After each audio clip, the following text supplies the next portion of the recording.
여러분의 목소리를 세상에 전해드리는 라디오 신문고 시간입니다. 오늘 정부가 거리두기 강화 조치를 시행하겠다고 발표했습니다. 여기에 자영업자들은 이제 양보할 수 있는 선을 넘었고 도저히 더는 견딜 수가 없다면서 집단 행동을 예고했는데요.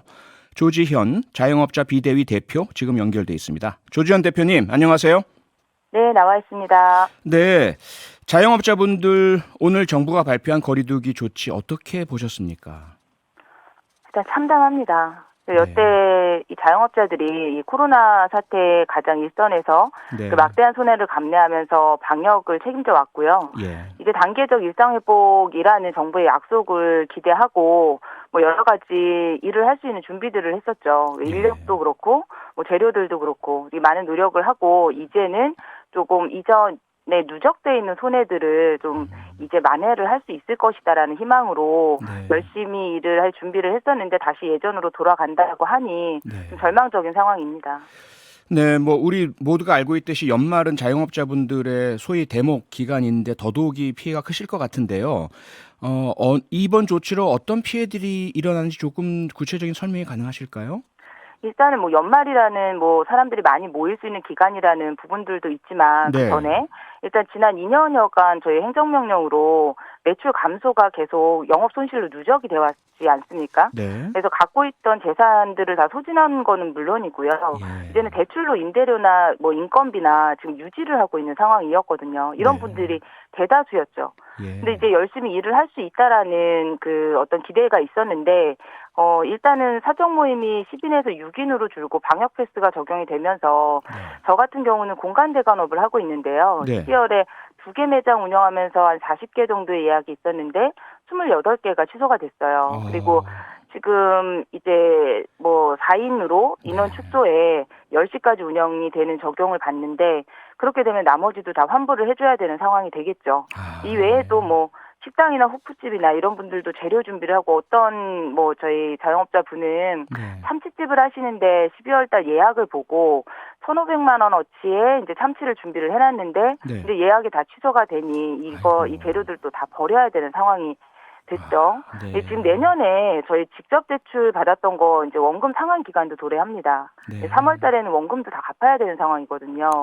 이 상황이 계속되면 그냥 문을 닫으라는 얘기밖에 안 됩니다. 네. 뭐 그런 피해들이 너무 많이 발생을 하시니까 이번에 집단 행동까지 계획을 하셨다고요? 네, 맞습니다. 다음 주에 저희가 수요일 날 그 광화문에서 그 총궐기를 예고하고 있습니다. 아, 다음 주 광화문에서요? 네네. 네, 아마 국민들 대다수가 자영업자분들의 마음에 동감하고 동의하시겠지만 이제 이런 우려가 있지 않습니까? 만약에 그렇게 집단 행동을 하실 경우에는 오히려 코로나 감염 확산이라든지 또 참여자들 중에 감염되시고 확진자 되시는 분 이러면 국민적 지지도 낮아지고 또 자영업에는 또 악순환에 영향이 미쳐지는 이렇게 되지 않을까라는 우려인데 어떻게 생각하십니까? 맞습니다. 이전에 그런 사례들도 있었던 걸 알고 있고요. 그래서 저희도 오랜 시간 동안 심사숙고를 했었고, 이전에 해왔던 저희 목소리를 내는 방식도 가능한 피해가 없는, 비말 전파가 없는 1인 차량 시위 형태였거든요. 근데 하지만 저희가 지난 9월에 그 많은 자영업자분들이 마지막 선택을 하셨었어요. 그러면서 합동 분향소 운영을 했었고, 10월 달 총궐기를 예고를 했었거든요. 그러면서 이제 단계적 일상회복을 근데 정부가 약속을 했고 앞으로는 절대 소상공인이나 자영업자의 피해는 없을 거다라는 정부 약속이 있었습니다. 그래서 이 총궐기를 유보를 했었고 근데 다시 지금 희생을 강요하는 상황이 계속 또 반복이 되는 상황인 거고요. 실제로 지금 시행하고자 하는 인원 제한하고 시간 제한은요.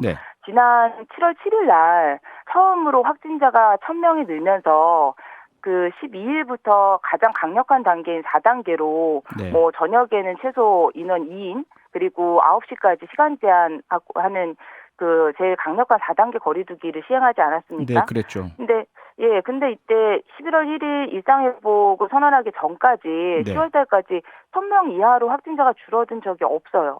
한 번도 없습니다. 그렇다고 하면 실효성에 의문이 가는 이 거리두기를 네. 그 대다수의 확진자가 아닌 일부의 확진자가 자영업자 시설에서 나오지 않습니까? 네. 실제로 11월 1일 일상 회복이 시작이 되면서요. 네. 확진자 동선 파악이 25% 정도가 되는데 그 안에서 3.3%의 그 저희 자영업자 시설에서 확진자가 나왔다는 통계가 서울대 자료가 있어요. 네. 예, 그렇다고 하면 진짜 확진자가 많이 나오는 과정들이 어떤 것들인지 네. 정확한 파악 없이 다시 예전에 이 자영업자들을 희생하는 네. 이 거리두기를 다시 시행한다라는 얘기인 거죠. 네. 지금 이 상황은 이 더 이상 이제 누적되어 온 영업 손실을 유지할 수 없는 단계이거든요. 아하. 이제 예. 손해를 회복할 수도 없고 네. 그리고 메꿀 수도 없어요. 이제 더 이상 대출을 받을 수도 없거든요. 네. 이렇게 주거나 저렇게 주거나 하는 심정에 진행하는 바입니다. 자, 그러면 자영업자분들께서 집단 행동까지 하시면서 정부에 요구하시는 것, 그건 무엇입니까? 네. 지금의 조치를 없애고 되돌려라라는 것입니까? 어떤 요구십니까? 일단은 네. 가장 중요한 건 저희가 성실하게 일을 할 수 있게 해달라는 부분이고요. 네. 그리고 그 이미 저희 성인은 지금 90% 이상이 백신 접종이 됐고 네. 그리고 완전 접종도 81%가 넘지 않습니까? 네. 전체. 네, 근데 지금 이제 변이 바이러스나 이런 것들로 집단 면역은 힘들다라는 결론이 나와 있잖아요. 네. 그러면 확진자의 증가 추세보다 네. 사실 치명률 관리를 하겠다라고 정부도 선언을 했었고, 그랬죠. 예, 위중증 환자에서 사망자로의 관리를 하기 위해서 병상 확보라든가 병원 인력 확보 네. 등에 더 집중을 하기로 했었는데 네. 이 부분을 10월달과 11월달에 제대로 이행하지 못했고 준비하지 못하지 않았습니까? 네. 지금이라도 이 부분에 더 집중을 하고 예. 지금 확진자 관리라는 부분은 계속 그 어떤 워딩으로 국민들을 안심시키기 위한 어떤 조치가 아닌가 이런 생각이 계속 들 수밖에 없어요. 자영업자들 입장에서는요. 네. 그래서 실질적으로 사망자 관리를 할 수 있는 이 전환, 체계 네. 전환이 있어야 된다라고 보고 네. 그리고 이에 또 이 피해를 입은 지금 희생을 강요당한 자영업자들에게는 네. 유지할 수 있을 만한 조치가 있어야 된다고 봅니다. 네. 일반적인 이런 거리두기 조치 말고 의료 체계 강화해서 위중증 환자와 네. 치명률 관리 쪽으로 해달라라는 말씀이신데 정부에서는 맞습니다. 일반적으로 확진자 늘어나면 위중증 환자도 늘어날 수밖에 없어서 이 거리두기는 어쩔 수 없고 대신에 소상공인 자영업자들에게 두텁게 지원해드리겠다 이렇게 말하고 있습니다. 이 방향은 해결책이 될까요? 일단은 두텁게라는 부분이 지난 네. 손실보상을 먼저 예를 들면요. 예. 7, 8, 9월 달에 손실보상을 해주겠다라고 하고 10월 달 시행을 했는데요. 예. 손실보상을 받으신 분들의 50%가 네. 100만 원 이하의 금액을 받았습니다. 아, 예. 네. 한 달에 33만 원 정도의 금액을 받았다는 얘기거든요. 네. 온전한 손실보상이 되지 못하죠. 네. 네, 지금 이 상황을 먼저 이렇게 시행을 했고, 네. 이 부분도 범위에 대한 부분도 전체 그 행정명령을 내렸던 부분이 아니라 네. 그 집합 금지나 아니면 시간 제한을 받았던 행정명령, 이것만 행정명령으로 인정을 한다라는 범위로 보고 있거든요. 네. 이제 그래서 이 인원 제한에 대한 부분이나 이제 네. 면적 제한이나 입장 제한이나 이런 추가적인 행정명령에 대해서도 네. 보장을 하겠다라는 부분은 이제 50% 정도 더 산정한다라고 발표는 했는데요. 네. 과연 이게 저희가 지나온 과정들을 보아왔을 때 제대로 온전한 보상이 될 수 있을까라는 의문도 같이 드는 바입니다. 네, 마지막으로 만약에 집단 행동까지 하셨는데도 정부에서 원하는 조치를 안 취하신다면 어떻게 하실 겁니까? 휴업, 방역에 대한 불협조 이런 것까지 포함되어 있습니까? 사실 일부 네. 지금 이미 예고를 한 집단 단체들도 있고요. 예.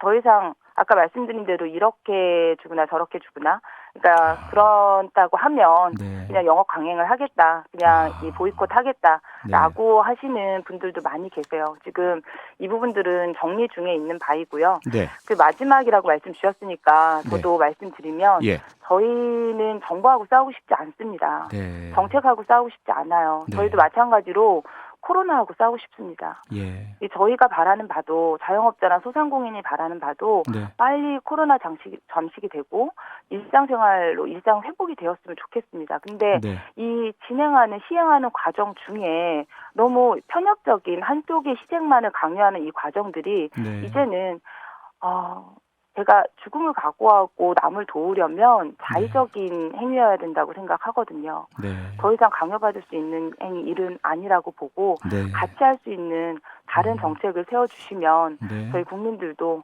같이 동참할 수 있도록 노력할 것 같습니다. 네, 오늘 말씀 다른 정책을 세워주십시오. 네, 오늘 말씀 여기까지 듣겠습니다. 고맙습니다. 조속히 잘 해결돼서 자영업자분들의 어깨가 좀 펴졌으면 좋겠습니다. 힘내십시오. 네, 고맙습니다. 네, 지금까지 조지현 자영업자 비대위 대표였습니다. 평일 저녁 6시 5분에 여러분을 찾아갑니다. MBC 라디오 표창원의 뉴스 하이킥.